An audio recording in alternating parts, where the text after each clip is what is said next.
E em encontro com o presidente da Autoridade Palestina, Mahmoud Abbas, Lula reforçou um pedido de cessar-fogo imediato na guerra com Israel. O registro foi feito em Nova York, onde ambos participam da Assembleia Geral da ONU e estampa as redes sociais do chefe do executivo brasileiro. Está aí na imagem, está aí na tela a imagem publicada pelo presidente Lula do abraço com o chefe da Autoridade Palestina.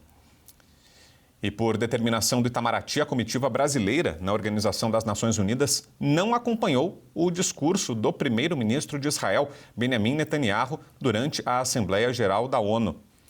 Aí as imagens, olha só, o momento em que a comitiva brasileira simplesmente abandona o plenário quando ia começar a fala do primeiro-ministro israelense, num sinal de protesto, um gesto de repúdio da diplomacia brasileira ao governo israelense.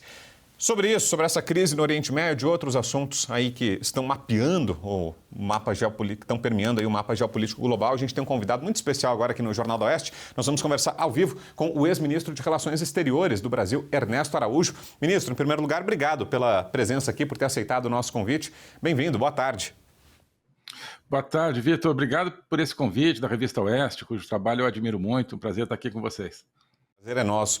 Ministro, queria começar com uma análise do senhor sobre essa crise no Oriente Médio, essa guerra de Israel contra o terror e o que pode acontecer agora. Já se fala e alguns analistas projetam uma guerra em larga escala, que esse conflito de Israel contra Hamas e Hezbollah acabe se espraiando por toda a região, eventualmente até para o restante do planeta. Como é que o senhor vê isso? Acredita nisso? E qual o papel do Brasil nisso tudo diante desses gestos que a nossa diplomacia tem dado?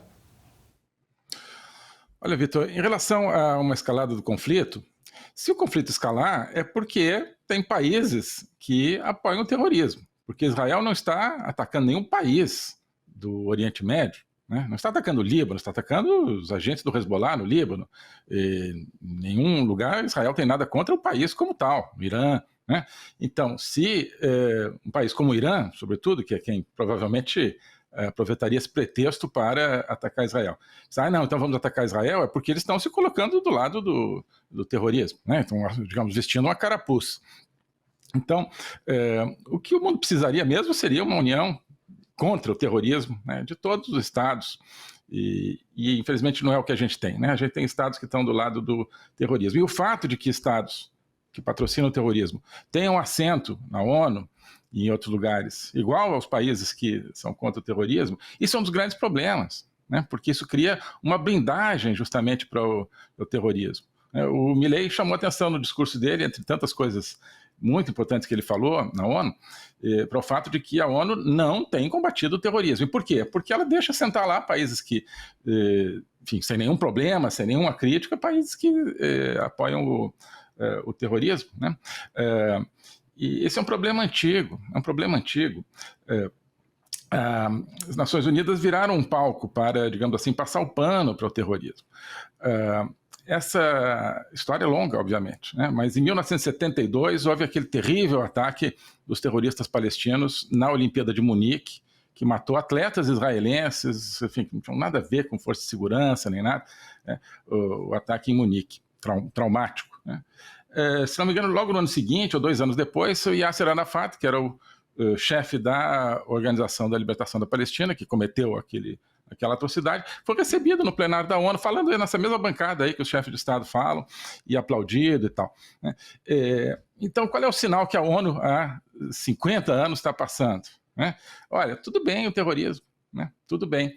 E ao mesmo tempo, Israel, né? Agora, esse sinal da retirada infame, né, dos diplomatas brasileiros, é um absurdo, durante o discurso do Netanyahu e de outros países. Passa o mesmo sinal de outra maneira, diz, olha, não queremos nada com Israel, não reconhecemos o direito de Israel de existir, o direito de Israel de se defender. Então, enquanto você tiver uma ONU com esse tipo de atitude e países com esse tipo de atitude, né, como infelizmente o governo brasileiro atualmente, não vai se resolver o problema do terrorismo, né?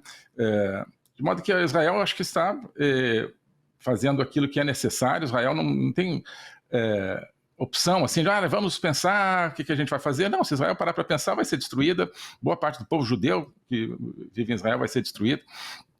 Então, estão numa campanha de sobrevivência. Para Israel, isso é uma questão de vida ou morte, né? Tentando destruir o Hamas e agora tentando destruir o Hezbollah. E se a comunidade internacional virasse e falasse, puxa, que bom que estão destruindo o Hezbollah, vamos ajudar a destruir o Hezbollah, né? Acabaria o terrorismo no mundo, mas não, boa parte da comunidade internacional fala, não, nossa, que absurdo que Israel está destruindo o Hezbollah, vamos fazer aqui um necrológio fúnebre para o líder do Hezbollah, aí realmente fica complicado. Ministro, vou abrir aqui também para as perguntas dos nossos comentaristas. Estão comigo o Jorge Serrão e a doutora Kátia Magalhães. O Serrão vai lhe fazer a próxima. Ernesto Araújo, quais podem ser as consequências dessa posição brasileira nitidamente anti-Israel para o futuro diplomático do nosso país? Ainda mais se ocorrer aí uma vitória de Donald Trump na sucessão presidencial dos Estados Unidos. Serrão, isso pode marcar cada vez mais o Brasil como um falso neutro, né? Um país que, na verdade, está pela mão desse governo que nós temos hoje, na mão das causas contrárias, no fundo, à humanidade, né? E, portanto, do lado das causas erradas e dos projetos errados. Então, apareceu aí a foto do Lula lá, com grande intimidade com o líder palestino. Não estou dizendo para não encontrar o líder palestino, mas tinha que dar pelo menos o mesmo tratamento ao líder palestino e ao Netanyahu, coisa que também não aconteceu, né? Mandou os diplomatas brasileiros saírem na hora do Netanyahu. Então, essa ideia de que a ideia que eles ainda estão tentando projetar de uma neutralidade é totalmente falsa e a comunidade internacional passa a ver isso, né? Então, o Brasil está do lado da violência, está do lado do terrorismo, de uma maneira ou de outra.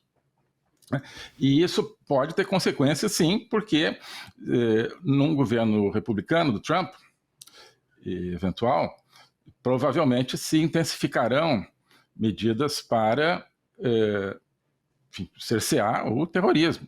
E entre essas medidas, talvez venham medidas para bloquear atividades financeiras e países que, de alguma maneira ou de outra, dão cooperação ao terrorismo, né? Então, podem vir, sim, digamos, sanções que afetem o Brasil, né? Enfim, havia agentes do Hezbollah que foram presos, né, no ano passado no Brasil, que foram identificados aparentemente com a ajuda do Mossad israelense, né? E, na ocasião, o Brasil meio que cooperou, né, para prender essas pessoas, mas sabe-se lá que atividades subreptícias, aí o Hezbollah e outros podem estar fazendo no Brasil. Se isso foi identificado por inteligências aí israelense, americana, isso pode resultar, sim, em problemas para o Brasil, para operações financeiras que eventualmente esses grupos façam com apoio em território brasileiro e outras coisas nesse sentido. Então, coisas concretas. Então, você tem uma questão de imagem, né? Olha, o Brasil com o terrorismo, o que é péssimo em todos os sentidos, né? Pode dizer, você vai ganhar apoio do país X, Y, Z numa votação na ONU, mas no médio e longo prazo só tem a perder, em termos de imagem de um país que está com as causas erradas. E, em termos concretos, não sei exatamente que tipo de sanção, mas a gente pode imaginar, sim, sanções com essa ótica de, olha, um país que, não digo que apoia o terrorismo, mas que acha graça no terrorismo. Isso não vai nos render frutos nenhuns, vai criar problemas, certamente.